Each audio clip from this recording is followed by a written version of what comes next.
Hello and welcome into the latest edition of the Fore-All Podcast. I'm Jesse Morrison alongside Max Bechtold. After a couple of weeks, I was in Florida but didn't play golf. And then last week there was no tournament. So there's been no tournament for the past 2 weeks. So here we are getting ready for the Ford Championship, which is kind of the LPGA getting into full swing. We're gonna have Nelly Corda back in the field this week after it feels like she's played like twice this year, and Hmm. I think she might have played twice this year. He did, yes. But we're first gonna start off with my favorite golf league, PGL, and could they add LPGA players? And I was being sarcastic, by the way. I absolutely hate TGL. I've not been a fan of TGL either. I think we've both made our opinions on the league clear. But this seems to be the path that would make sense, is including all kinds of golf into it, not just PGA Tour players. We can see PGA Tour players go up against each other anytime. To bring something new is interesting, and Alexis Ohanian Jr., who is the co-founder of Reddit, Serena Williams' husband, has kind of made his intentions clear that he wanted to bring the LPGA into the TGL from the start, and now seems to be working on making that a reality, which I think is a great move. It's going to bring a lot of exposure. While TGL has good ratings, maybe not great ratings compared to the PGA, compared to the LPGA, this is going to bring a lot of exposure to the game if this does go through. Yeah, I'm excited for it for the exposure standpoint, but it's not really gonna probably make me watch it anymore. It's still simulator golf to me. Like it's like watching somebody play at Top Golf. And it just doesn't really intrigue me. I think we have enough sports. I think there are so many sports. It's like, I'm a huge women's basketball fan, but Unrivaled didn't really do it for me. I this like sort of full court, like because the court was smaller, but like full court 3-on-3 thing, it just seemed gimmicky to me. It's not really for me. And we have, it's right in the middle of NBA and women's college season and men's college season, and I just wasn't into it. And like I love the exposure aspect of this for the LPGA. And if you're a hardcore golf fan, I understand why you might like TGL. And I like golf a lot, but I'm not it's just to me, it's not watching real golf. It's like watching, and I'm not a big esports fan. It's kind of like watching esports. So happy about it for the exposure standpoint, but it's not really going to change anything for me. Yeah, I mean, I think it depends on a lot what they do with it. I know that the intention seems to be creating, you know, an own league of LPGA players. I really think the money would be in the crossover potential, where you could have PGA Tour pros and LPGA Tour pros, on the simulators at the same time. I think that's where it could get really interesting, is seeing these players interact a little bit more.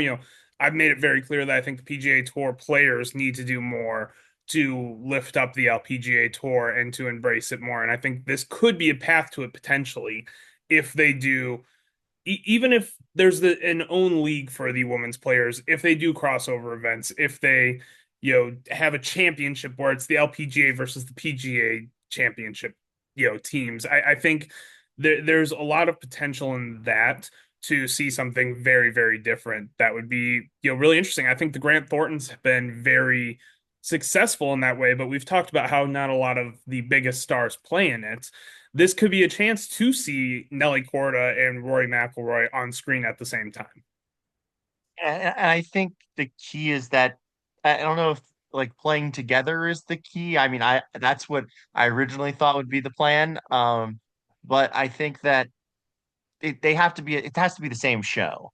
Mhm. Like if they have the men on one night, the women on the other night, I don't really like that. I think it has to be the like 2 hours of the same show. Maybe they alternate back and forth. That way you're kind of if you're, if watching it just for the men's, like you kind of have to watch the women. And then that way I think that could really grow, get some exposure because like people that would not watch it and would not watch the LPGA, watch these LPGA players and are like, oh, they're really good. I'm gonna watch this week we have Ford Championship coming up. I'm gonna watch the Ford Championship this weekend because of what I liked in TGL. So I think the key has to be on the same night. I'm with you. I think I would like to see them kind of have it be like the Grant Thornton a little bit just on simulators. But yeah, I think having it on the same night is very important and at the same event. Yes, I completely agree. And I mean, I think this is a really good chance. Most fans of men's golf know the players that were mentioned by Ohanian. They know Nelly Korda, they know Charlie Hull, they know Rose Zhang. I think this is a really good opportunity with them being mic'd up, with their personalities able to shine for some of these other players also. Someone like Megan Kang, someone like Angel Yin, who like they have the big personalities, really fun players. I think this is a great opportunity for them to get a bigger name, maybe. And I think it's also an opportunity I wrote about in the article about this to get players like Lexi Thompson, who really doesn't, I don't think, want to commit to a full LPGA tour schedule anymore. But if she plays once a week every 4 or 5 weeks, that's a lot more manageable of a schedule. And I think the same for someone like Jessica Korda, who we haven't seen in almost 2 years now because she's had injuries. She had a child. Like, this could be a really good way to get back in the groove of it with not having it be so taxing on your body. So I actually think that's an interesting angle to this is it almost could be like a transition point from, players who go on maternity leave to kind of work their way back into the game is through TGL. So I think that's an interesting factor that isn't really in play on the men's side that could be on the women's side. Yeah, and you mentioned Charlie Hull real quick. Good for her. She's at least attempting to quit smoking. It's Apparently quitting smoking, yes. apparently quitting smoking. I mean, I very much do not condone smoking, and I'm Either. sure unless you're John Daly, I'm sure it doesn't help you on the course, and it probably doesn't help him either. But yeah, I'm sure that she will be a better golfer because of it, and I'm proud of anyone for quitting any bad habits. Absolutely. All right. Well, we were at a Phoenix Suns game on Friday, Max. Phoenix Suns Cleveland Cavaliers game Mhm. in Phoenix, and obviously the Ford Championship is coming up in Chandler, Arizona, and they did some advertising for the Ford Championship, which was great to see at an NBA game. And part of that advertising was they had the Solheim Cup captains out in the center of the court for a giveaway, and uh, the USA captain has been announced, and it's Angela Stanford. So she was there, and um, it was just cool to see both of those captains out there at an NBA game. And just what are your thoughts, Max, on Angela Stanford being the USA Solheim Cup captain? Yeah, I'm very happy for her. First of all, I've actually played in a pro-am with her, so I've gotten the opportunity to spend a little bit. Name dropping. Wow. I know I am name dropping. There's not a lot of players that I can really name drop right now, but I can name drop Angela Stanford, and I'm very happy for her. She's a great person. She's a great ambassador for the game. She's put in a lot of work over her career. She kind of got, I'm just gonna say it, screwed over last year by the USGA, breaking her 100 major streak or potential 100 major streak. So I'm happy to see her get this kind of moment, and I think it makes a lot of sense. She was probably always the next in line. She's been a three-time assistant captain.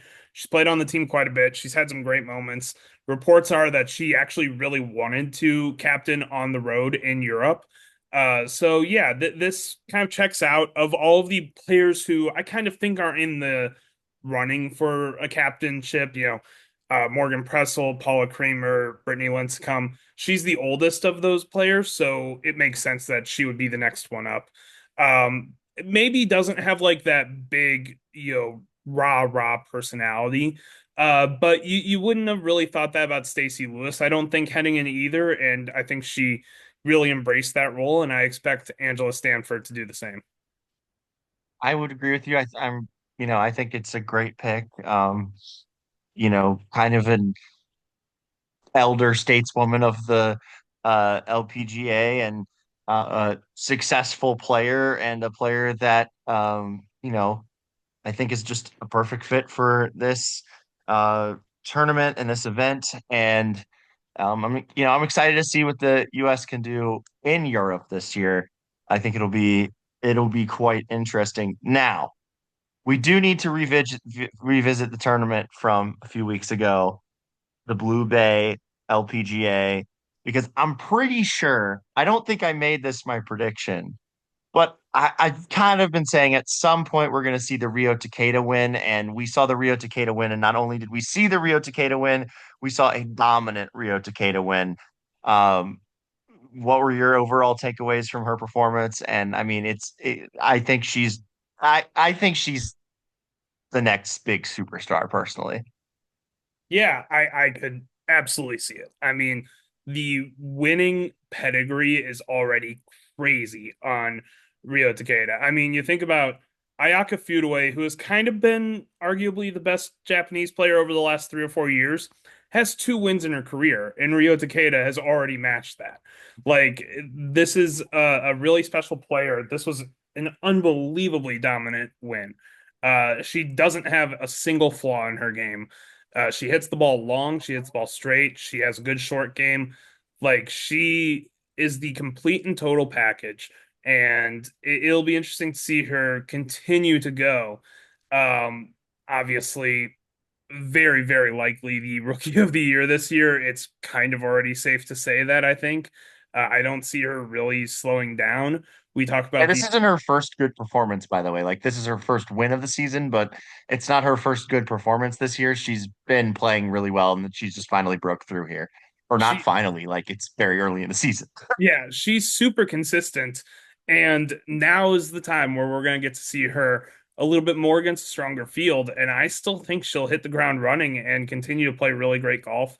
I think this group of young Japanese players, especially this rookie class, where the top four finishers for player or for rookie of the year this year very well might be Japanese players. And so we just continue to see strong golf coming out of that country. I don't know. We could see 3 Japanese players on the international crown team this year that are rookies. Like, that's crazy. And Rio Takeda is certainly the strongest of them. I would not be shocked to see her get multiple more wins this year. I mean, the sky's really the limit. This is, I mean, she's one of the most hyped rookies that I can certainly ever remember, other than possibly Rose Zhang. But I just see this continuing and her to really, really put together an impressive rookie year. Really good feel good story, Max, as we move on here is Sarah Kemp. She's a player in her late 30s, broke her leg last year, came back uh, to the Ladies European Tour for an event in Australia, and she nearly won that tournament. Just how awesome was that to see?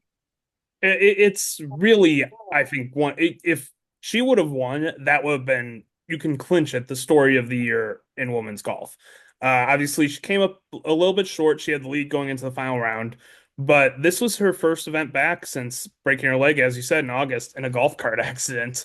And her partner, Lisa Cornwell, former Golf Channel analyst, posted a picture of her leg after her surgery, and I mean, it's not for the faint of heart. It's a pretty gruesome picture.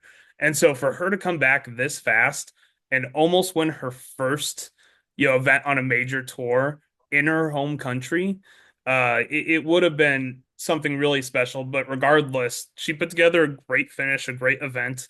And I'm looking forward to seeing her a little bit on the LPGA tour, hopefully in the coming weeks and months, because she is, like, I think, a really beloved player, certainly by the Australian players. I think a lot of them kind of look up to her as a mentor when you think of like players like Hannah Green and Grace Kim and even Minji Lee. I think they really look up to her because she's been on the tour for so long. And so this was great to see, and it's great to see her back out and playing really well.